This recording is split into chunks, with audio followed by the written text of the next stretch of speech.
Welcome everybody to another episode of What the Devil online edition. So a couple of technical issues, can't use the studio today. We are here, we are ready. I know we skipped last week, sorry for those of you who were waiting last week.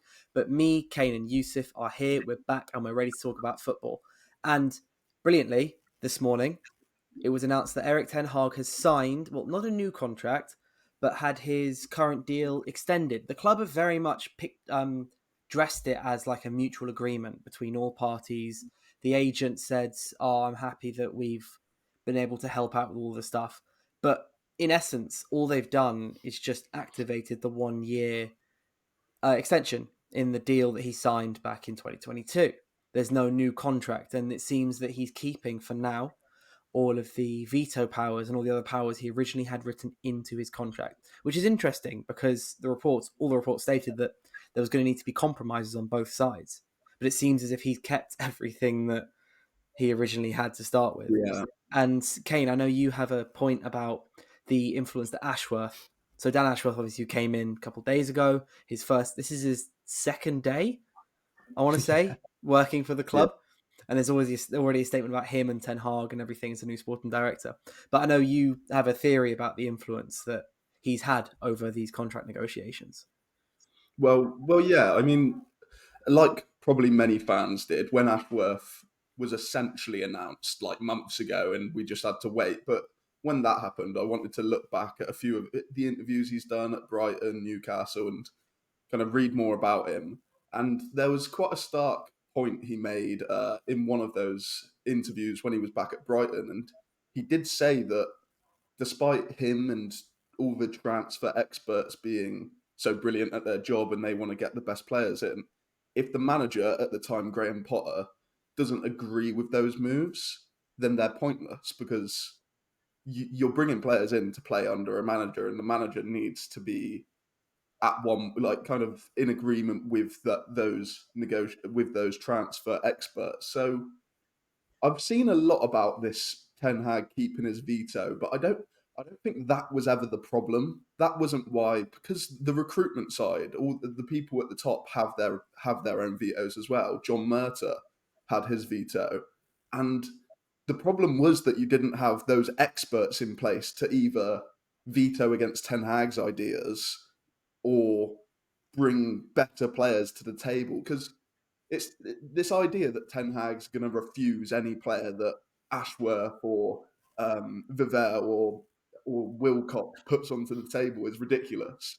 It's so the point. I think the major point is that Ashworth could have had an impact in this, but I'm not too sure how much, because like you said, it is a bit strange that all the reports pointed towards a brand new deal with new details. So it's definitely an interesting kind of thing that people picked up on, because I did read, I think, Samuel Luckhurst's piece, and he did say that the club didn't admit to it being the extension of the 1 year straight away. They didn't give that information straight away. He kind of had to follow up on it and then found out through a source. So I don't think it's necessarily something that United wanted to be out there straight away, because they clearly wanted this to be a really positive move rather than people questioning why it's not a new deal and why it's just an extension of his current deal.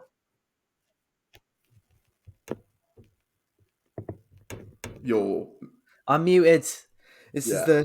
the downside to recording online. So it could be that, just on your point about that maybe this is a stopgap. I don't know, obviously, pure speculation.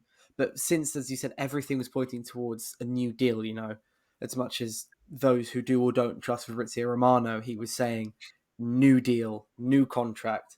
There's going to be new stipulations, potentially a new role. It's head coach, not manager. This could be just something that where the two parties have gone, okay, we do want to eventually come to a solution where we're all happy and I stay here, but we haven't agreed on that yet. So why not just trigger what's already in place and then dress it as the kind of first step to a longer term contract or whatever for now? Because it's essentially the same thing that happened to Wan-Bissaka and Lindelof back in January. Deals got extended by 1 year. United still want to sell Lindelof this summer. They seem to be looking at potentially getting a deal for Wan-Bissaka as well if a new right back comes in, or if they get enough money, blah, blah, blah. So contractually, the same things happen for them, both for both the players and for Ten Hag. But there's a kind of obviously there's a big different messaging. So maybe it's just a stopgap until okay, we've put down something in place now that guarantees 2 years, meaning that contract negotiations can take time, they can be methodic, which has seemed to be how INEOS are playing everything so far. Calm, methodical, taking their time to reach agreements. Yusuf, you are a big fan of Ten Hag ultimately. And I know you wanted him Kind to of. stay on from this summer, and so I want to, what's your reaction? Let me know what you were feeling at 11 a.m. this morning when the news came out. At 11 a.m., I was feeling. I mean, I completed my degree. That was kind of on my mind mainly. But Fair enough. Well done. 10, I was thinking it feels like he's been put on trial almost. Like they were saying towards the end of the season, that's his trial. But I actually think now they're giving him a trial season. They're going to say, right, we're going to give you a full season. We'll give you the windows. Show us what you've got. And if that trial fails, they'll sack him and they'll go get someone else next summer. But if it goes well, then the option's there to keep him, and maybe they actually might renegotiate the contract and come to a better agreement. I think a little bit of a sideways step, but it does feel like they're giving him. It feels like they're putting him on trial. That he's got a year probation. They've said, right, you passed your first probation. We're going to extend it now for a year, stricter terms. We want to see you get Champions League football. We want to see you win a trophy, maybe. We want to see you implement a style of play. And that is the important thing now. Like I said on the pod a couple of weeks ago, I'm going to be judging Ten Hag a lot more harshly this season. Last season, of course, you guys edit my articles. You know how critical I was of him at points, but I was a bit more lenient towards him at the same time than a lot of fans because I understand the struggles he went through. And I think, people say excuses, excuses, excuses. But one thing I've always said about excuses in football is if it's a valid excuse, then like why complain about it being an excuse? Like, you can't just blame everyone for everything. It's not that black and white. So there's a lot he needs to do better, but I have a lot of reasons why I believe he will do it better in this upcoming season. And if we get the signings we need, which of course we'll talk about later, then I think we are in for quite a good season. Like you said, Dill, dark horses for next season. But I think it's good, but it's not quite the show of faith a lot of people hoped for. But it feels like they're not rushing into it. Like you said, they're being a bit methodical. So if it doesn't go well in this next year, they get rid of him. And if Thomas Tuchel's free next summer, then they bring in Thomas Tuchel, and we know Ten Hag wasn't the guy. But if Ten Hag does do well, they say, right, well, we found our guy. So do you reckon INEOS keeping their cards close to their chest still? Maybe still kind of trying to hold both sides of the coin. Well, that's not a phrase. What's the phrase where you where you try and hedge your bets, both sides of the coin, trying to hedge their bets by not giving him a contract that's not long enough to be fully committal. It's not a 4-year deal, it's not a 5-year deal, but also giving kind of a half show of faith that for now you're okay, or maybe he's so he's passed the first test, which was get through to the end of the season, win the FA Cup, get to some sort of European competition through whatever means necessary, that being winning the FA Cup. Now he's got to step up next season. And at the end of next season, they'll then assess for the season after. I think that's more how it's going to go with Ten Hag for now. Yeah, a little bit. And I think one thing I've been wondering is what is Ten Hag's reaction to all this? Because the reports are saying him and the club have discussed and they've come to mutual terms and agreement. They're ready to work together. But I think had they gone for the full contract with new terms, everything, it might have been a greater show of faith. So, I mean, Ten Hag's a professional, right? Like, he's not going to sabotage the job because they didn't give him the contract he wanted. But I wonder what he's thinking in his mind. Like, do these guys fully trust me, or are they putting me on trial? And that can work a couple of ways. So it could be a way of I'm going to prove it to them. I'm going to step it up a level now because again, he's a very determined guy. He's a winner. I think it was a few weeks ago. Sebastian Haller came out with a quote saying he's just obsessed with football, like always working. His life is football. It could go that way in that he wants to step it up because he wants to win with Man United. And one thing I've said all along, you can tell he feels at home at Manchester United. You can tell there's a connection between him and that Old Trafford crowd that he really relishes. But it could also work the way of right. I really don't know that they fully trust me, and that could actually affect the job because he might not think as long term. Then It's Well, interesting with the. so you go Sorry, on, Kane. You go on. I've spoken enough. it's interesting with the point about trusting because the deal with the new details, etc., was also only going to be a 2-year deal. So it would have been the same amount of time. So I don't think United were ever planning to give him like was it Solskjaer or Mourinho got like a 4 or 5 year.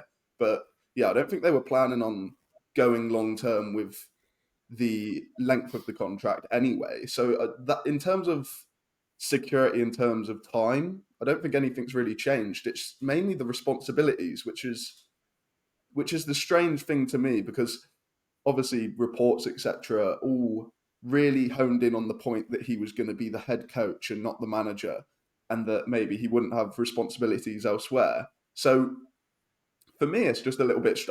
I get the talk about maybe him keeping his transfer veto or not, and that being a real talking point. But other than that, I don't think there's too much difference. It is just, I think maybe you would trust in Ten Hag shoes. You would appreciate a brand new contract, maybe improved financial terms, etc., rather than the extension of the current deal. But I don't think there really is too much different because even with that new, if it was a different contract, brand new one on a 2-year deal, he's still almost on a trial period. Like I think everyone knows that after they've kept him after last season, which was apart from the FA Cup final, massively disappointing. He's going to be on a trial period no matter what, whether he got the new contract or not. If that makes sense, I think. Yeah. I know what Yeah. you mean. Just in the way of because the season before, the latest season last season was so. What was our worst? Technically, our worst ever Premier League finish, wasn't it? In terms of positions. Yeah, per I don't think we position. finished 8th Oh, before in the league, in the Premier League at Yeah, least. Oh yeah, no, yeah. David 17, Moyes 19, 7th. Yeah, yeah. Oh, that's grim to think. Well, it's over now. It's done. So we're going to move a little bit more onto INEOS. So Ten Hag's contract.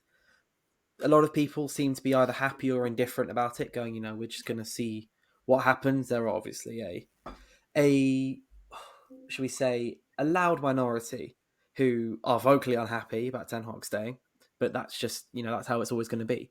But INEOS, they haven't been perfect in the first 6 months. There's been 3 main decisions, which seems to have almost unifiedly annoyed a lot of the fan base.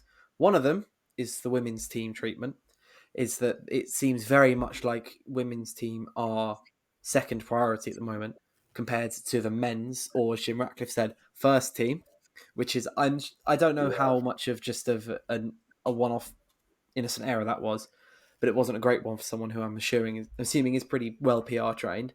Second one is the naming rights to Old Trafford for it could be called, if they were to call it like the INEOS Arena or something.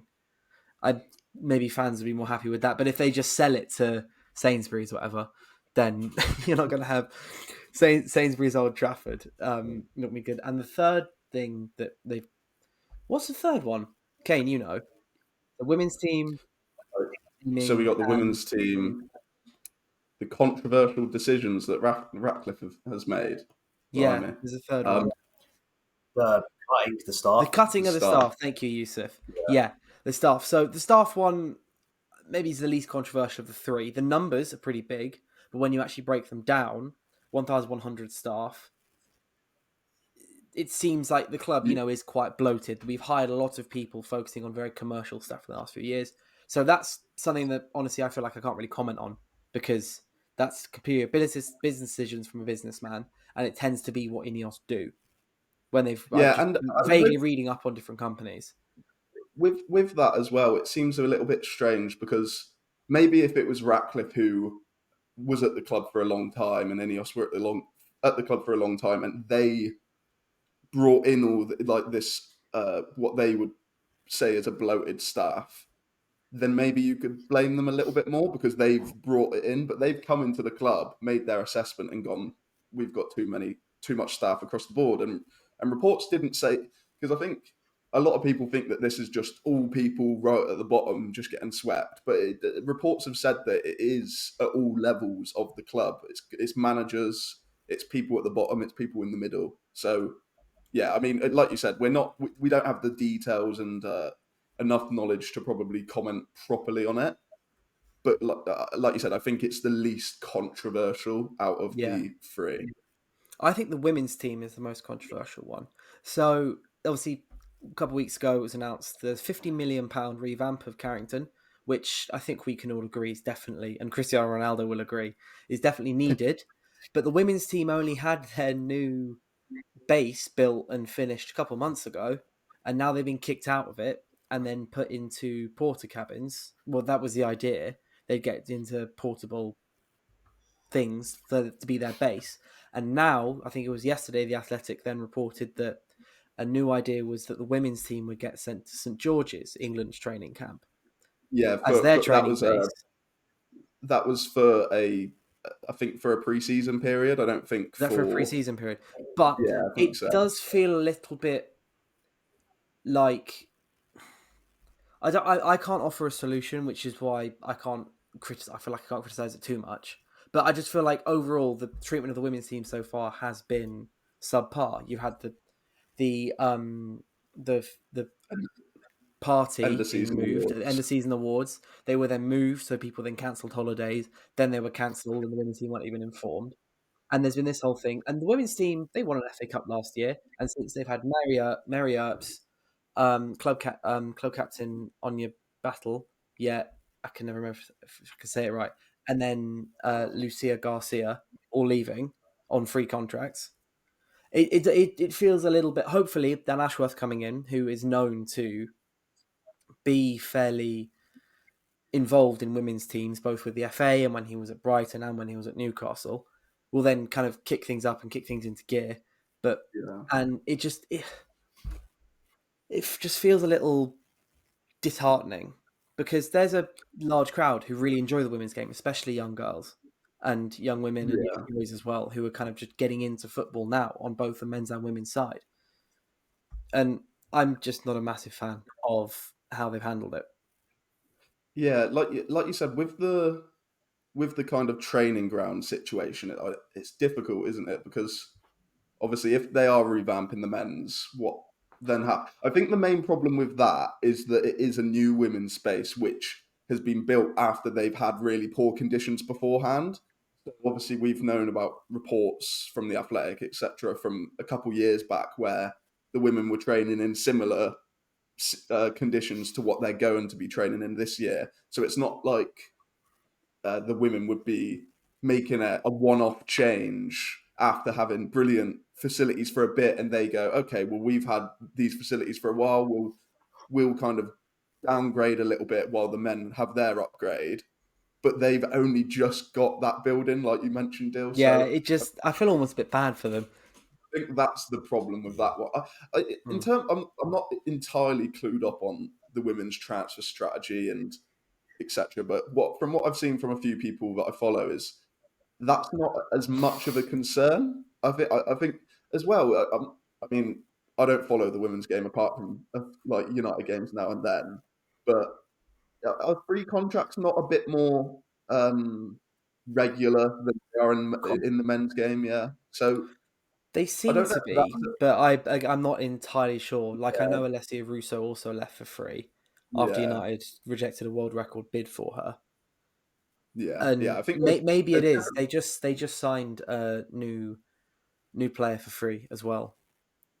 yeah, but yeah, I think there's definitely issues because of the longer term treatment of the women's. But like you mentioned, Dan Ashworth he's like I mentioned before, going through interviews, looking at how he approaches his job.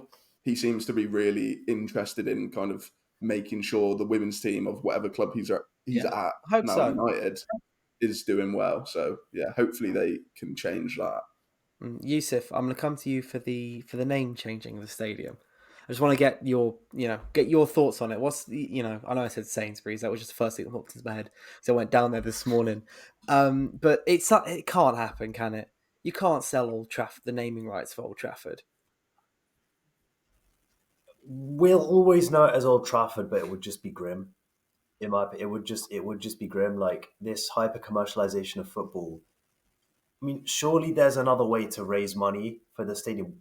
We're Man United, man. Like, we're owned by INEOS. Okay, these alone, that's two massive names. Surely there's another way you can raise money to revamp Old Trafford without renaming the stadium. Like, I know some people are of the opinion like, oh, people get too caught up on these things, but it's about the soul of the game and stuff. Like, I'll never like this stuff. Like when they made it the Spotify Camp Nou, or when you hear lower league teams in England with stadiums which are kind of household names start getting branded. I just don't like it very Yeah, much. I've never. It really It's like bugs kind me. of because it's the name you grew up with and stuff. Like the Millennium Stadium in Cardiff. It's the Principality Stadium, but kind of following rugby when I was younger, it was, to me, it's always the Millennium Stadium, because Millennium Stadium, it's an awesome name, and it was where the Champions League final was held and everything. Yeah, And I still think of it as Millennium Stadium, but it's not. It's the Principality Stadium.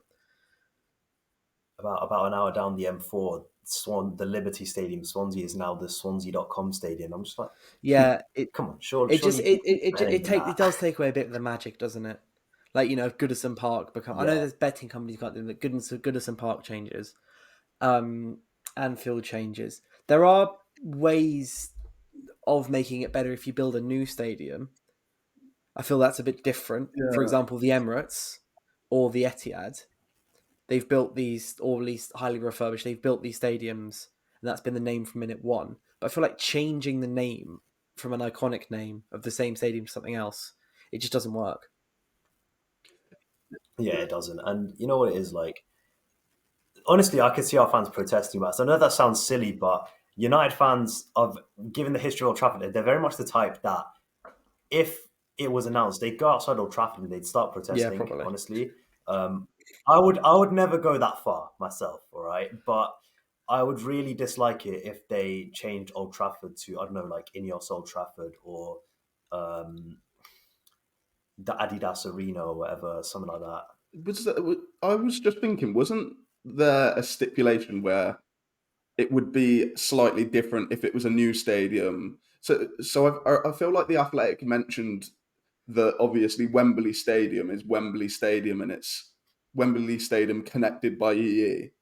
So I feel Mm. like that's one of the options that they're thinking about. I don't, obviously, like Yusuf mentioned, it's quite like no matter what happens, if there is a change, no matter whether it's Old Trafford connected by something or an entire new name, there will be major opposition to it, just because people like the kind of, there's obviously the massive history around Old Trafford, and people hate the idea of building a new stadium, let alone renaming the current stadium. So yeah, there's definitely going to be opposition Mm. either way.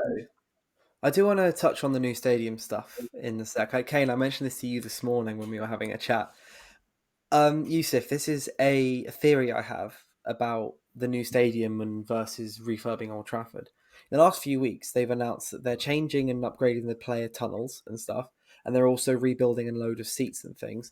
And I think this could be a hint that the idea of building a new stadium is potentially becoming less and less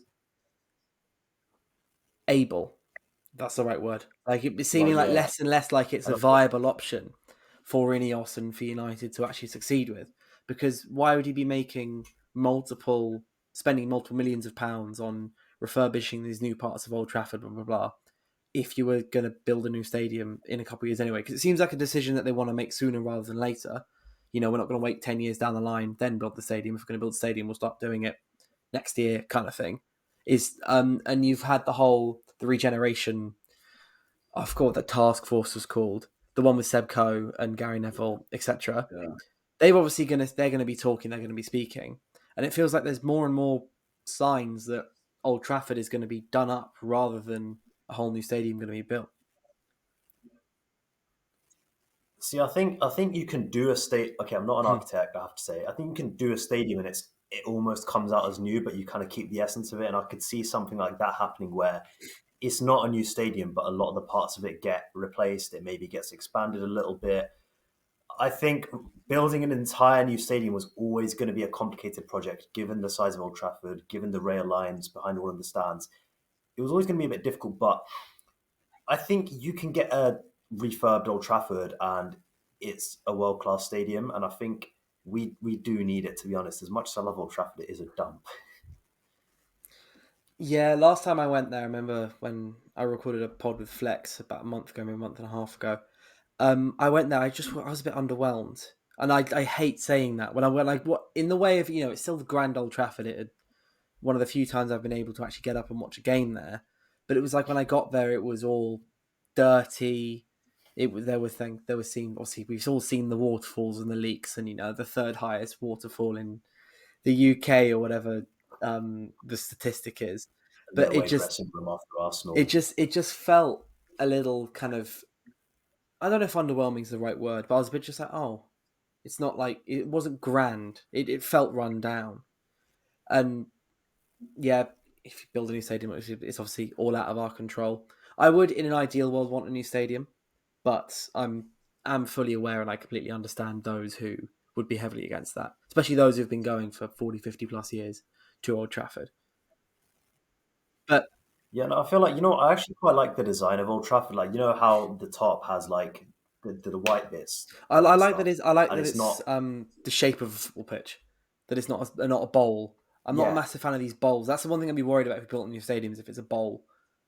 I understand like the I'd atmosphere be and more fuming. But seats or whatever, but I think the way Old Trafford's designed, being four stands that have kind of been glued together with the rounded seats on each corner, I think it's much better. And if they were to build a new stadium, I they should like it, keep honestly. that kind of design. Yeah, 100%. That's what I've always said. But I would want that. I wouldn't want them to like build one of these bowls because a lot of them just they end up looking a bit Yeah, soulless. And like I said, it's about the soul of it. But I personally think it will be refurbished, but it'll be refurbished quite a lot. So not a new stadium, but a very like different stadium replenished to the more. one we're going to now. Yeah, Yeah, that's and the at word, Old Trafford, replenished. it's expecting we're going to see a load of new players. So last 10, 15 Yeah. minutes, me and my segues. The biggest links in the last week or since we last recorded, seems slightly out of nowhere, is Matches de Ligt. If I said his name right, well, it's how I say it Yeah. because yeah, It's but something like that. but that is, I personally think, an amazing signing. I was saying when I was on the full view with Marcel, Owen, etc., everyone on Monday, that de Ligt's, it's hard to see a downside, because as long as we can control his wages, because I think he's on in excess of 220 grand a week, which it's above the wage bracket that I think INEOS want to introduce at United. 200k plus is for the Bruno Fernandes of all the players. If Yeah. we can control his wage and say to him, keep a lower wage, but you've got the chance to come to United at 24, rebuild your career under a manager you've played for, with a keeper and another centre back who've also played for that manager, and you're in a team where you would be starting, you would be week in, week out in the Premier League. I'm really struggling to find a downside to this signing. Yeah, I think those were the two main concerns, I'd say, of many: the transfer fee and his potential wages. And it seems like both of them have almost been solved. Like, I think what we're talking about, almost a 40 million package, including add-ons, which is what some reports are saying. And Is that that low? would be true. I thought they wanted about 45 to 50. I I think it think was around 50 million yeah, pound, a 50 million euro package, which Okay, works around 40, 42. okay. But so that's pretty damn cheap in the especially when you look at what someone like Branthwaite is going for, and of course Branthwaite is slightly younger, probably has higher stocks currently, considering De Ligt's perceived troubles at Bayern and Juventus. But it's quite interesting because, I mean, I know an online community doesn't speak for everyone, but all the Bayern related posts which I'm seeing with this, there's a lot of Bayern fans quite upset about the deal, upset about him leaving. So I guess that might be a good sign as well. I mean, I haven't watched him that much since he was almost breaking through at Ajax, which is when he was considered probably the most highly rated young centre-back in the world. At that point, I think everyone wanted him. So I don't think that just disappears in a matter of years. But the main problem was around the transfer fee. We didn't want to overpay for him because there's definitely question marks there. But I think overall, it's probably quite a good deal, considering those two aspects seem to be solved. Yeah, Yusuf, you're a big fan. I know you are. De Ligt, 42 million. I say if it's an under 40 million pound overall package, let's say 35 plus 5 in add-ons, or even if that goes plus 10 in add-ons, and some of them are like winning the league or are 200 appearances. It like the fact that Branthwaite's 70 was what in excess of 70 million, and Everton are using Harry Maguire, a failed transfer, as the basis for that fee. I just think it's a no-brainer to just go for De Ligt, and then we got De Ligt, and then you go to Everton and go, we don't need your centre back anymore. We're not as focused on Jared Branthwaite. If you want to sell him, if you want money for him this summer, you're going to have to lower your transfer fee. And if they don't, whatever, just don't even speak to them. I know, Kane, you've seen. I wrote an article the other day saying that I think Everton have kind of been quite embarrassing in the fact that they've valued Branthwaite off a failed transfer of Harry Maguire, off the less than good transfer of. I say failed transfer, I mean in terms of the fee. Not that Yeah, Maguire's been a failure at United. I mean, that's a whole other it's a say, topic. But in terms they of he mentioned wasn't an 80 million pound player, and the same with like Wesley Fofana in Chelsea. Gvardiol, you can argue maybe was worth it in the way that at least so far he's got an attacking output. He's playing left back, centre back, all of that. But in general, don't understand Everton's logic at all. Right, so that was a quick rant.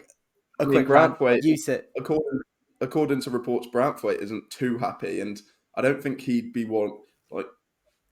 Just looking at his situation, I don't think he'd be one to push a deal. I don't think that's really. He's not in the situation. He's still really young. Everton have essentially brought him up. So yeah, I don't see him pushing one, but reports are saying that he's not exactly best pleased because No, because he's agreed a contract with United. the If you problem agree a is contract with that someone, you want to go. the problem is that it's not the original price tag that's a problem, because I completely understand teams wanting to price their players at what they think they're worth because of how important he is to their team. But it's the fact that there's no willingness to negotiate that fee whatsoever, which is, I think, the annoying point from United's point of view and probably Branthwaite's point of view as well. Yeah, but back to De Ligt. Yusuf, the floor's yours. Yeah. Right, football and economics, my two favourite things. Right.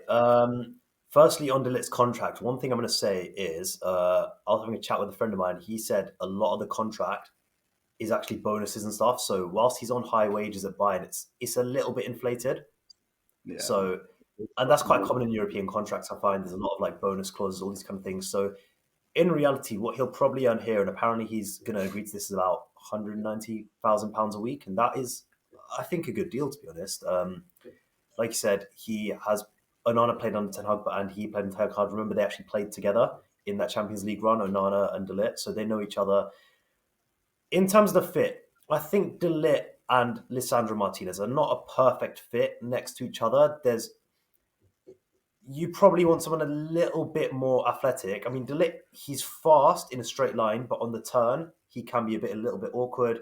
Maybe someone that's comfortable covering Lisandro a bit, but I think De Ligt helps us a lot. There's a lot more positives than negatives. So one thing I'm immediately looking at, of course, we've lost Rafael Varane, and that is a huge loss for a lot of reasons. But the biggest thing maybe is his character and his leadership. Now, there's an absolute chasm left, and if there's any centre back in the world available to us who could fill that chasm for us, it's De Ligt. We know the kind of character he is. We know what the leader he is. Obviously, he captained Ajax as a teenager to a Champions League semi-final. He was considered a leader at Juventus, at Bayern. His first season made Bundesliga team of the season. He was really good, considered really important. Then Thomas Tuchel had other ideas. He brought in Kim Min-jae and preferred him and Upamecano. But then De Ligt actually made himself a key player for Thomas Tuchel because Bayern were having some struggles, and Thomas Tuchel appreciated those organizational qualities, the leadership that he brought at Bayern, and he ended up at the end of the season becoming a starter. So, and again, that's an example of hardship. And he went through hardship. He got dropped.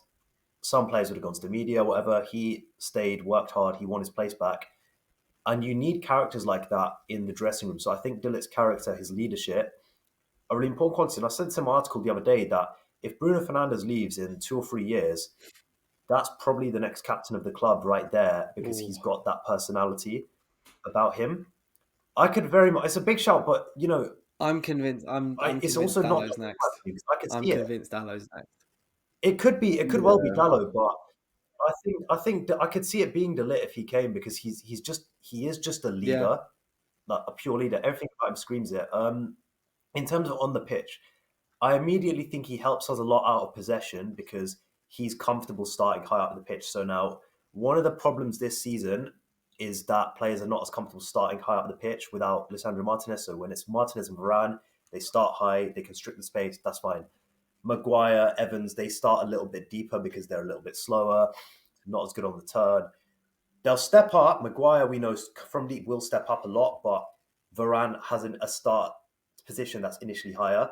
So, and De Ligt's even more comfortable to start high than Varane. He's got that real bravery about his game. So if you've got De Ligt and Lisandro, immediately the lines are a lot more constricted now, and we don't have as big gaps in the press, which was one of the big problems. Every now and then, look, De Ligt might get spun by an attacker. Find me a defender who won't get spun, and you're struggling a little bit, to be honest. I don't mind that much that he'll get beaten because more often than not, he's going to bully the life out of them. I think he wins absolutely everything in the air almost, and that is going to help Lisandro a lot, give him that cover. Like I said, he's good in straight lines. He's comfortable running across the line. So if Lisandro, say, steps up but gets beaten, De Ligt's across there, and he's going to cover, and he's just going to straight through your man. He doesn't care. He relishes defending. And if we do need to defend in the box, if we do need to drop, like I said, he wins everything in the air. He's got that intensity about him, that intelligence about him, that he reads the ball. He'll defend the box and he'll do it really well. So I think he brings a lot of very, very good defensive qualities. And also, like I said, his leadership, his character, his organizational skills will actually push the team higher up the pitch because he's going to be the one calling people right press. He understands Ten Hag's system. He's captained the Ten Hag team before, so he understands people's duties and he will hold people accountable. And I think that's very important. That's one of the things I liked a lot about Varane in that he held his players accountable. I always said Diogo Dalot looked like a much better defender when he was playing next to Rafael Varane than he did with anyone else, just because Rafael Varane was almost like that coach on the pitch type player for him. He was commanding him, instructing him. And De Ligt, him and Varane are both leaders, but in different styles. Varane, we know, is very rational, very calm. We love him for that. De Ligt is a very brave, bold character, a bit more aggressive, closer to kind of Bruno Fernandes, actually. And I think that will be good for the press, that we have that bravery, that player who's comfortable starting higher up the pitch. In terms of on the ball, he's not the most progressive player in the world, but in my opinion, he doesn't need to be. Like, he's a very solid passer of the ball. You're playing next to Lisandro Martinez and Andre Onana, like, who are in their position up there with the best players in the world on the ball. Yeah. So it doesn't matter too much. Dallow's there. If Luke Shaw is fit, hopefully, Yeah. hopefully, he will be there. I do feel for Luke Shaw a lot, honestly, because even from his own comments, you can tell how frustrating it's been for him to not play. And actually, part of the problem is he's trying so hard to force himself back that he's getting injured. And I've said this is a problem with United for years now, that players get injured again quickly because they've never fully recovered, but they're so desperate to play. Luke Shaw's had that problem. There was that statement he put out on social media at the end of the season where he just apologized. He said, look, I know this is hard for you. It's hard for me as well. And that really put things into perspective for me a little bit because you look at how much stick he gets for being injured. Look, the guy had his leg broken in like 2 places at, 21 years old, I think it was. Yeah. You know, he actually then found out afterwards he almost lost his leg. That's not easy to recover from, and that always creates a mental barrier. And he's done so well since then to actually go and still have a very respectable career. He's currently Man United's longest serving player. He's a really quality footballer. It's not easy for him to always be injured.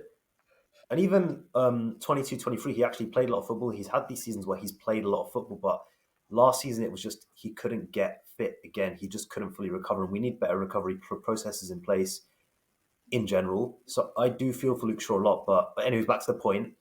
a back line with Onana in goal, Dalot at right back, Shaw at left back, Alessandro Martinez and Matthias de Ligt at centre back. I like Same. that a lot. I think that's a good back line. They're strong defensively. They're good in duels. They can win stuff in the air. They're good on the ball. Get the right DM in front of that back line, and we've got a really strong foundation in our team, in my opinion. That's a back Yeah. line I feel like I can trust. This is an issue I've had. I Yeah, felt like 100%. with our back line, even to an extent, Anana, I felt like at points I've not been able to trust them to not concede. So therefore, I'm sat there going, Yeah. we need to score 2 before the game's even started. And and I know injuries have played a part in that and everything, but just that back 4 plus Anana, even though Anana, he's got his moments, but I think I can trust him mostly, especially if we have more of the ball. Like Anana's hopefully less likely to make a mistake. And one final thing I want to touch upon is specifically Scott McTominay. So I argue, and I've had this heated debate with Statman Cam before, that Scott McTominay is our most sellable asset. McTominay was fantastic last season, scored 10 goals, and off the bench, he was brilliant. He was such a good impact sub, coming in as a late box runner and box crasher, whatever you want to call it. But I think McTominay, that was exacerbated by the fact that our forwards weren't scoring to start with.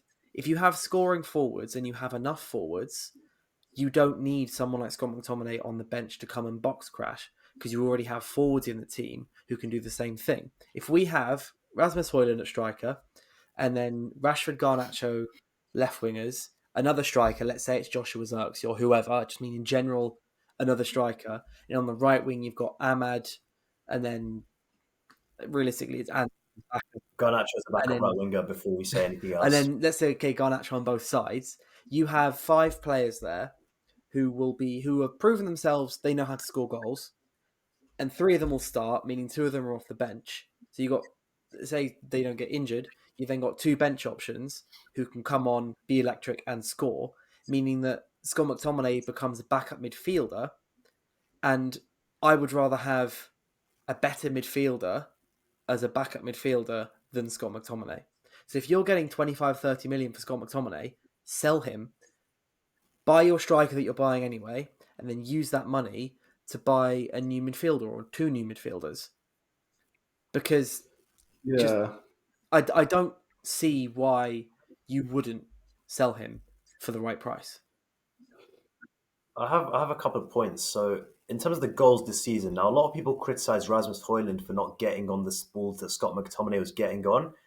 But I don't think it's that simple. I actually think McTominay was getting on the balls because Højlund was there, because Højlund was there to distract the defenders, take their attention away.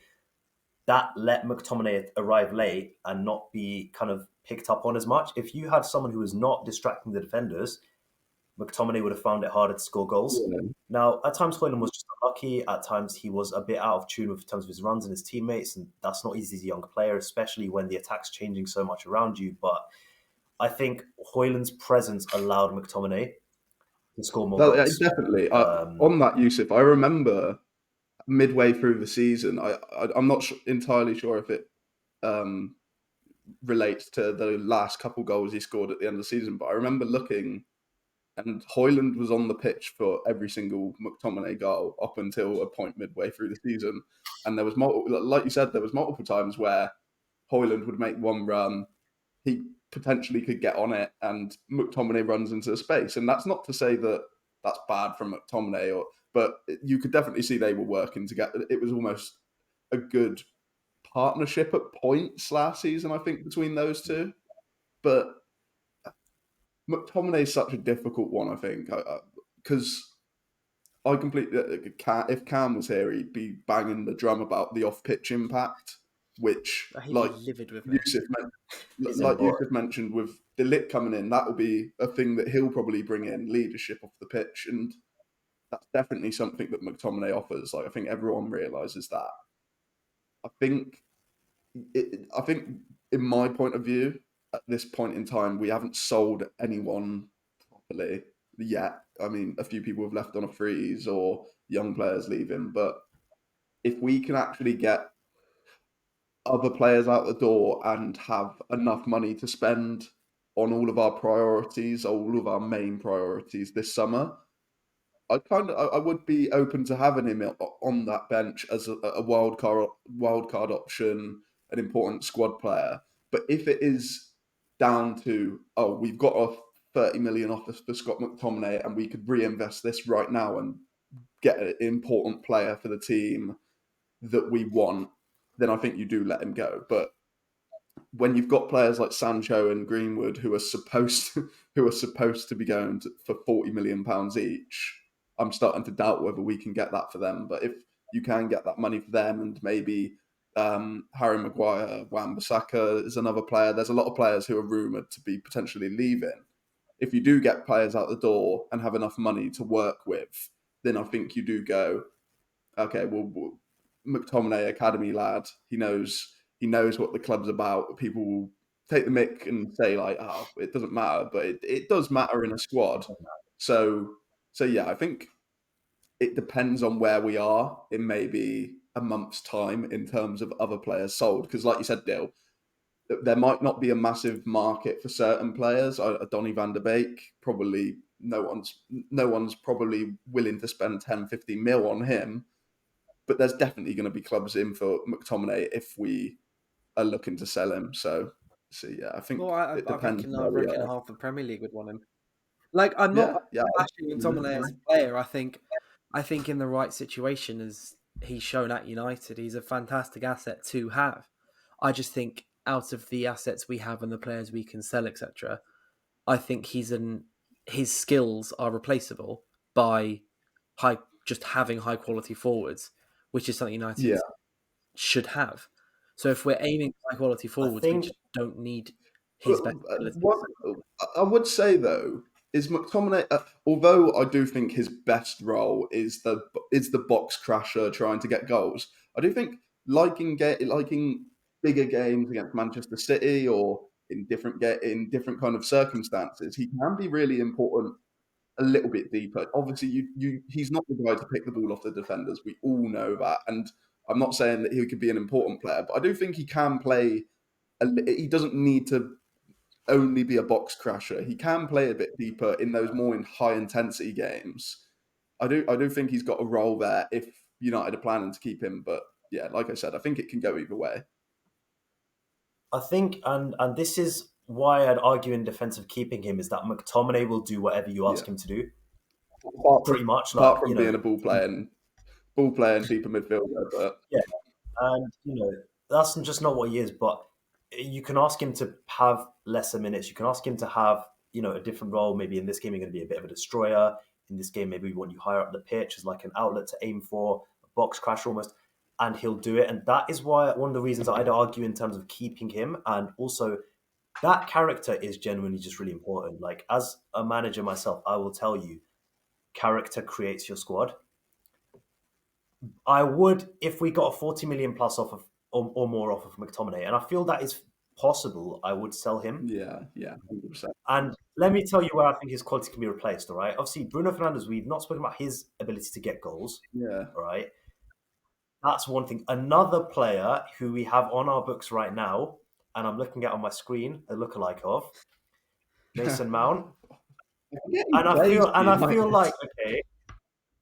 And I feel like, right, everyone's pissed off because we signed him and then he's barely played. But if he can get a bit of fitness going again, there's a lot of qualities he brings to the team. He's got that character and that leadership, not necessarily in the same way McTominay has, with McTominay obviously being a boyhood United lad, but Mount has got very good characteristics. Mount is a very hard worker. He's shown off the bench in a lot of games just how well he'll come on and he'll defend. It was that Liverpool cameo during that 1 month spell where he didn't get injured and started a couple games. He like, do you know what I like about Mount is that he is a 1-2 touch player.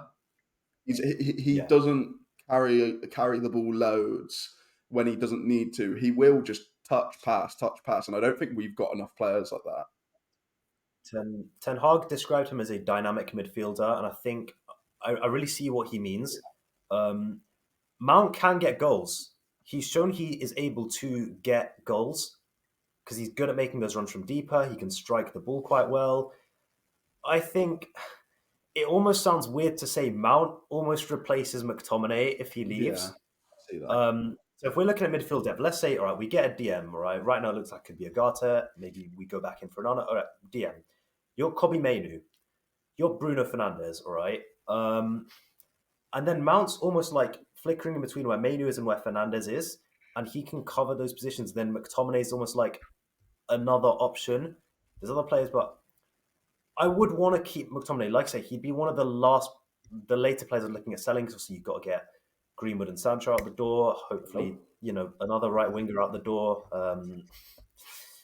Not Ahmad, obviously. I think we all know who I mean. Would be the best sale United ever make, just for making me happy. For those who don't understand, he's talking about Anthony. I really hate him. Potentially Lindelof leaving, potentially Wan-Bissaka leaving, potentially also Harry Maguire leaving, but I could see Maguire staying and I wouldn't really be too against it, to be honest. I think McTominay, you can keep him, but if you get a 40 million offer or more for McTominay, I would let him go. And I do propose that Mason Mount can actually, if he's fit, fill some of the qualities that McTominay brings in terms of that work rate, that versatility, the goals from deeper, stuff like that. I think there's a lot you can do with Mason Mount. I think he's almost one of my ones to watch for Man United next season, because if he is fit, I think he'll pleasantly surprise a lot of people. Yeah, 100%. I can't, every now and then I just forget that he plays for Manchester United. Same. It's a bit strange. It's quite funny. I actually didn't want us to sign him in the first place because I thought he was an awkward fit, but I do now think he's almost getting slept on a tiny bit. He was a quality player at Chelsea. And he assisted in Champions League final. He was so key under Lampard, and he scored a great amount of goals. Even at Derby, when he was in his early days when he was on loan there, he was great. And as Kane, as you mentioned, when he had that spell where he wasn't injured and he was starting games, even when he wasn't starting games, fans were calling for him to start. And he did get that one assist from, I think, a corner, and he scored that last-minute winner against Brentford. And in the last couple of games, he came on a couple of times. He did all right. But he's a good player. He's just a good technical 1-2 touch, easy to. It's a shame that. It's a shame that at United, I feel like players don't get a bedding in period.